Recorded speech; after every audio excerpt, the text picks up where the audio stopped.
इतिहास गवाह है कि जब भी बात आती है डिक्टेटरशिप की तो हमारे जहन में जो पहला ख्याल आता है वो नॉर्थ कोरिया का आता है।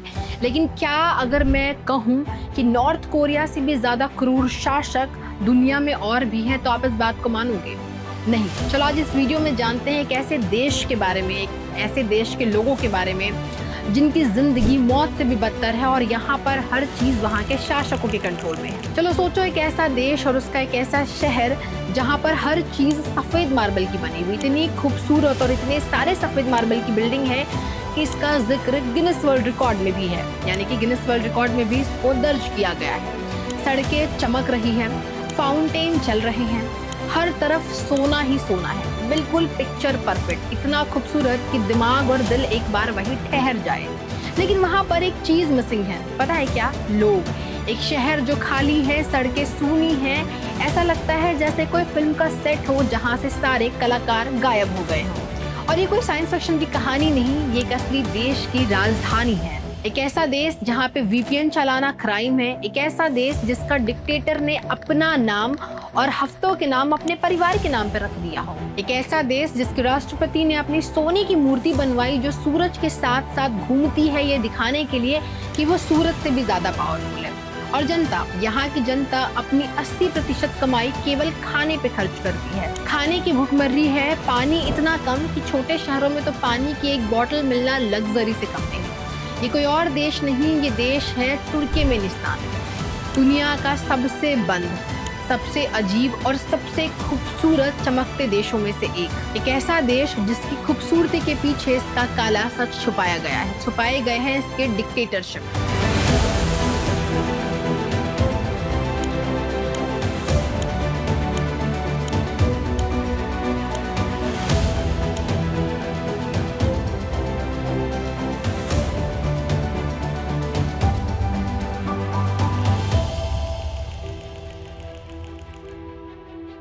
आज हम इस सफेद मार्बल के पीछे के काले सच को जानेंगे, फैक्ट्स के साथ, डेटास के साथ। पूरा देखना, क्योंकि ये कहानी जितनी चमकदार, जितनी खूबसूरत लगती है, अंदर से उतनी डरावनी और उतनी ही काली है। सेंट्रल एशिया, काराकुम रेगिस्तान और कैस्पियन सी के बीच में बसा है एक बहुत खूबसूरत देश तुर्कमेनिस्तान। आबादी लगभग 60 से 70 लाख, लेकिन इस देश के पास एक ऐसी चीज है जिसे दुनिया हासिल करना चाहती है, और वो चीज है नेचुरल गैस का रिजर्व। इतना ज्यादा गैस कि पूरी दुनिया की नजरें इस देश पर टिकी हुई है। तो सोचो, इतना गैस, इतनी दौलत, इतनी छोटी आबादी, तो ये देश किसी स्वर्ग से कम नहीं होना चाहिए। लेकिन असलियत बहुत ही ज्यादा अलग है। ये दुनिया के सबसे ज्यादा दबे हुए आइसोलेटेड देशों में से एक है, नॉर्थ कोरिया से भी ज्यादा, और नॉर्थ कोरिया के लेवल पर। एक ऐसा साम्राज्य, एक ऐसी दुनिया जिसे बनाया है एक आदमी ने, और हमें उस आदमी से मिलना होगा। कौन है वो आदमी जिसने पागलों की नींव रखी और जो खुद को कहता था तुर्कमेबशी? तो कौन था तुर्कमेबशी? इसका असल नाम था सपर मुराद नियोजोग। जन्म 19 फरवरी 1940 अज़गाबाद में। उसकी जिंदगी किसी ट्रेजेडी के साथ शुरू हुई। उसके पिता वर्ल्ड वॉर 2 में मारे गए। उसकी माँ 1948 एक भयंकर अर्थक्वेक में मारी गई। बाद में 2 भाई भी मारे गए। तो जिंदगी अनाथों की तरह बीती। वो अनाथ हो गया, सरकारी अनाथालय में बड़ा हुआ। सोवियत सिस्टम में वो धीरे धीरे ऊपर उठने लगा, इंजीनियर बना और फिर कम्युनिस्ट पार्टी में नेता बन गया। 1985 में वो तुर्कमेनिस्तान की कम्युनिस्ट पार्टी का सबसे बड़ा नेता बन चुका था। फिर 1991 में सोवियत यूनियन टूटा, तुर्कमेनिस्तान आजाद हो गया, और नियोजोग को इस मौके का सबसे ज्यादा इंतजार था। उसने इस मौके को हाथ से नहीं जाने दिया। 1999 में पार्लियामेंट ने उसे प्रेसिडेंट फॉर लाइफ घोषित कर दिया, और उसने अपने आप को एक नाम दिया तुर्कमेबशी, यानी कि टर्कमैन लोगों का पिता। और यहीं से शुरू होती है हिस्ट्री की सबसे अजीब पर्सनालिटी कल्ट का एक ट्रेंड। अब सुनो इस आदमी ने क्या क्या किया। उसने सारे महीनों और हफ्तों के नाम बदल दिए। जनवरी का नाम रख दिया तुर्कमेबशी, यानी कि अपने नाम पर। अप्रैल का नाम रख दिया अपनी माँ के नाम पर। उसने बैलेट, ओपेरा और सर्कस तक बैन करवा दिया। कहता था कि टर्कमैन सभ्यता के खिलाफ है। उसने मर्दों के लंबे बाल और दाढ़ी तक पर रोक लगवा दी। सोने के दांत को बैन करवा दिया। लोगों को सलाह दी कि वो अपने पूर्वजों की तरह हड्डियां चबाना शुरू कर दे ताकि उनके दांत भी मजबूत होने लगे। उसने गांव की सारी लाइब्रेरीज बंद करवा दी, क्योंकि उसका मानना था कि गांव के लोग तो पढ़ते ही नहीं, तो लाइब्रेरीज की क्या जरूरत। उसने कार, रेडियो और वीडियो गेम्स तक बैन करवा दिए। और सबसे बड़ी लेजेंडरी, उसने खरबूजों यानी कि मस्क मेलन पर एक नेशनल हॉलीडे बना दिया। खरबूजे उसके पसंदीदा फ्रूट थे और अपने पसंदीदा फ्रूट को और इज्जत देने के लिए उसने उसके नाम पर नेशनल हॉलीडे बना दिया। और सबसे बड़ा पागलपन, 2002 में उसने 62 साल की उम्र में जब वो बूढ़ा होने लगा, बूढ़ा दिखने लगा, तो वो बूढ़ा नहीं दिखना चाहता और इसीलिए उसने बुढ़ापे की डेफिनेशन बदल दी। सरकारी तौर पर जवानी 25 साल के बाद और बुढ़ापा 85 साल के बाद शुरू होता था, यानी कि उसने वक्त को ही अपने काबू में कर लिया। क्योंकि वो बूढ़ा नहीं दिखना चाहता था, इसलिए 85 साल के बाद ही कोई इंसान को बूढ़ा कहा जाए या बूढ़ा माने जाए, उसने नया रूल बनाया। अब इस तरह में विषय का सबसे बड़ा हथियार था एक किताब, जिस किताब को कहा जाता था रूहनामा यानी कि बुक ऑफ सोल। उसने दावा किया कि ये किताब उसने खुद लिखी है, हिस्ट्री, फिलॉसफी और मोरल गाइडेंस की मदद से। ये मिश्रण था सारी चीजों का, और यहाँ तक कि उसने लोगों को भरोसा दिलवाने के लिए ये तक कह दिया कि भाई इस किताब को लिखने के लिए मैंने खुदा की परमिशन ली है और खुदा ने मुझे इस किताब के बारे में बताया है। इस किताब को उसने इतना इंपॉर्टेंट बना दिया कि स्कूल, कॉलेज, लाइब्रेरी, हर जगह इसको पढ़ना और पढ़ाना जरूरी हो गया। ड्राइविंग लाइसेंस लेना हो या शहर में कोई भी काम करवाना हो, देश में किसी भी काम के लिए आपको रूहनामा को पढ़ना जरूरी हो गया। गवर्नमेंट जॉब हो या सरकार से जुड़ा कोई भी काम, इस किताब को पढ़ना इंपॉर्टेंट हो गया। और उसने कहा कि जो इस किताब को 3 बार पढ़ेगा वो सीधा जन्नत जाएगा।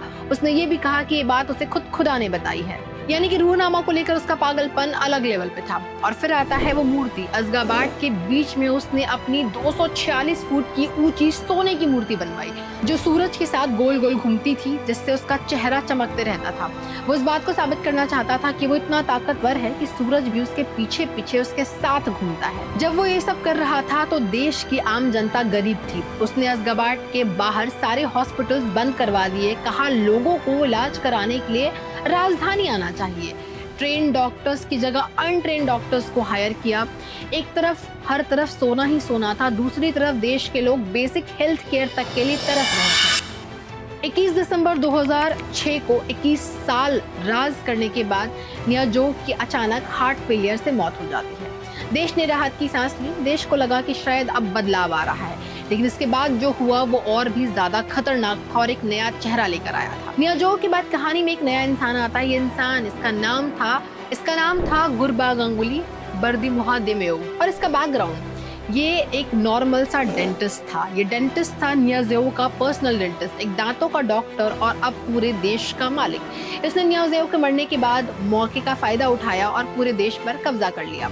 शुरुआत में उसने कुछ अच्छे काम किए, कुछ अच्छे कानून बनाए, महीनों के नाम वापस से नॉर्मल कर दिए जो नियाज़ोव ने अपने परिवार के नाम पे किया था।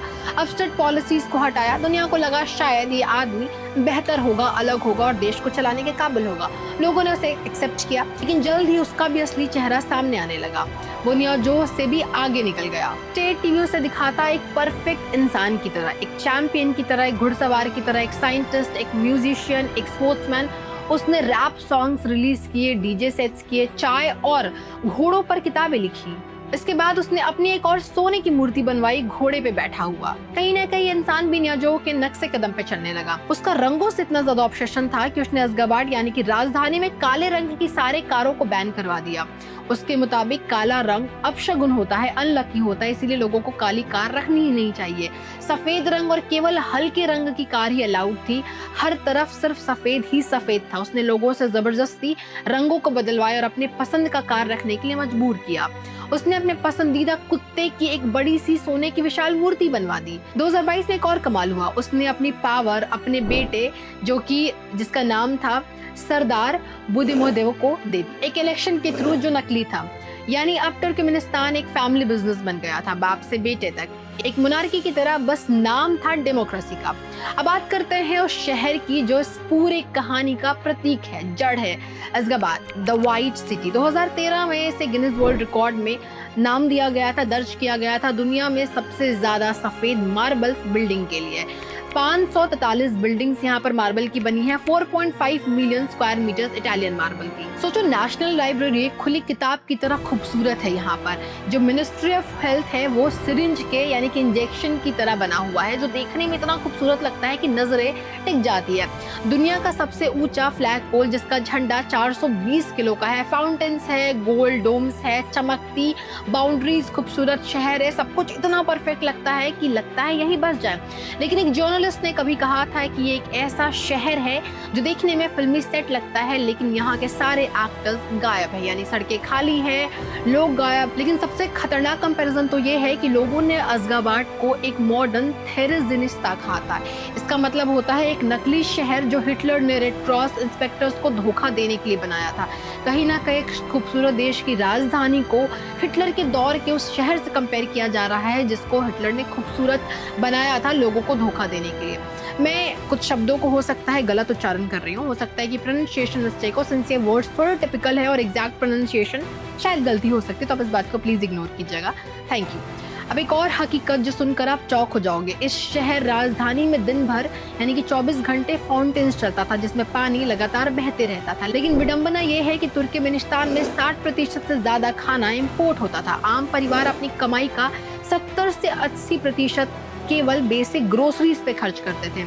मार्बल के पीछे ब्रेड और भूखों लोगों की लंबी लाइन लगी होती थी। सोचो एक शहर है जहाँ पे 24 घंटे फाउंटेन्स चल रहे हैं, पानी बह रहा है, और वहीं गांव के लोगों के लिए एक गिलास पानी दुर्लभ हो गया था। एक ऐसा देश जहाँ पे फ्रीडम स्कोर 100 में से 1 है, नॉर्थ कोरिया के बराबर।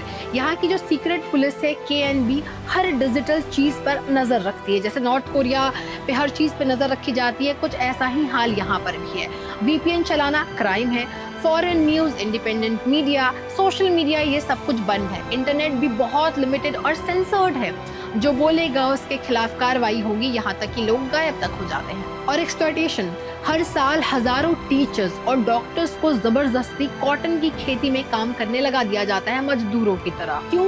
केवल रिजिम का एग्रीकल्चर कोटा पूरा करने के लिए। यानी जो लोग पढ़ेंगे या आगे बढ़ने की कोशिश करेंगे, जिन लोगों को इलाज करना है, पढ़ाना है, पढ़ाने के बाद मजदूरी भी करेंगे, खेती में कोई फर्क नहीं माना जाता यहाँ पर। इन सबके परे इस देश की जो सबसे बड़ी प्रॉब्लम है वो है पानी का संकट। देश अमू दरिया नदी पर निर्भर है जो क्लाइमेट चेंज और मिसमैनेजमेंट की वजह से धीरे धीरे सूख रही है।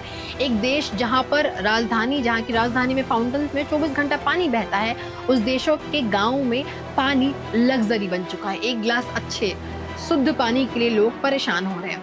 ये सिर्फ एक नाइंसाफी नहीं, ये एक आने वाली तबाही की शुरुआत है जिसको नजरअंदाज किया जा रहा है। तो सवाल है कि तुर्कमेनिस्तान आखिर बाहर की डिक्टेटर देशों से कैसे अलग है? नॉर्थ कोरिया में डर और मिलिट्री का कंट्रोल है, वो दुनिया का अपनी ताकत दिखाता है, अपनी ताकत से कंट्रोल करता है। वहीं चाइना टेक्नोलॉजी और इकोनॉमी से कंट्रोल करता है, रशिया प्रोपेगेंडा और पावर से कंट्रोल करता है। लेकिन तुर्कमेनिस्तान वो खूबसूरती से कंट्रोल करता है, वो दुनिया को अपने खूबसूरत मार्बल के पीछे छुपाता है। सफेद मार्बल जिसके पीछे काली सच्चाई है, सोने और फाउंटेन्स के पीछे भूखे गरीब लोग हैं जो पानी और खाने के लिए तरस रहे हैं। तुर्कमेनिस्तान ने अपनी पिक्चर परफेक्ट बनाने के लिए अपने एक शहर को बनाया, शहर जो उस पूरे देश की पहचान है, लेकिन शहर के पीछे की असलियत कोई नहीं जानता।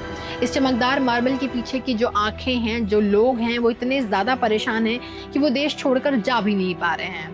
अब जो लोग कहते हैं कि चाइना में डिक्टेटरशिप नहीं है, या मैंने रशिया का एग्जाम्पल लिया, मैंने चाइना पर एक वीडियो बनाया है मेरे चैनल पे, चाइना इज फेक। आप जाकर उस वीडियो को जरूर देखिएगा, आपको आपके सवाल का जवाब मिल जाएगा। बात रही रशिया की, उस पर भी मैं आगे वीडियो जरूर लेकर आऊंगी। मैं बस इस वीडियो के माध्यम से ये बताना चाहती हूँ कि हर वो एक चीज जो सोना दिखती है, जो चमकती है, वो सोना नहीं होता। उसके पीछे लोग, गरीब भूखे नंगे लोग हैं जिनको वहाँ का डिक्टेटरशिप, वहाँ की रात छुपा के रखती है। 2 दांत होते हैं हाथी के, खाने के, एक दिखाने के। तुर्कमेनिस्तान, नॉर्थ कोरिया या फिर चाइना जैसे देश अपने चकाचौंध से खाने वाले दांत को छुपा करके दिखाने वाले दांत को दिखाते हैं, और तुर्कमेनिस्तान का भी यही हाल है। कभी आप सोचो कि आप एक ऐसे देश में हो, मैं भारत की बात कर रही हूँ, जहाँ पर डेमोक्रेसी है, जहाँ पर आज़ादी है, जहाँ पर आप अपने पसंद के कपड़े पहन सकते हो, नेशनल मीडिया, इंटरनेशनल खबरें देख सकते हो, हमारे देश की मीडिया हमारे सरकार के खिलाफ खबरें चला सकती है। सोचो नॉर्थ कोरिया, तुर्कमेनिस्तान या चाइना जैसे देशों में जो लोग जन्म लेते हैं, जिनकी जिंदगी उसके इर्द गिर्द घूमती है और उनके पास बेसिक राइट भी नहीं है। इस वीडियो में मैंने काफ़ी डिटेल में कई सारी चीज़ें कवर करने की कोशिश की। हालांकि यहाँ के डिक्टेटर्स की अपनी एक अलग कहानी है, गरीबी की अपनी एक अलग कहानी है, कैपिटल यानी कि जो सफ़ेद मार्बल का देश है, जो कैपिटल है, उसकी एक अलग कहानी है। अगर आप चाहेंगे तो मैं उस पर डिटेल वीडियो बना दूंगी। इस वीडियो में मैंने 12-15 मिनट में सब कुछ कवर करने की कोशिश की है। अगर आपने वीडियो यहाँ तक देखा है तो आप मेरे चैनल पर जाकर दूसरे वीडियोज़ को ज़रूर देखिए, आपको बहुत पसंद आएगा। मैं काफ़ी टाइम लेकर रिसर्च करके वीडियोज़ बनाती हूँ। और अगर चैनल अच्छा लगता है, वीडियो अच्छा लगता है, तो चैनल को सब्सक्राइब जरूर कीजिएगा। कमेंट जरूर करके बताइएगा कि आपको ये वीडियो कैसा लगा, क्या लगता है आपको अपने देश के बारे में। और यहाँ तक देखने के लिए thank you so much for watching.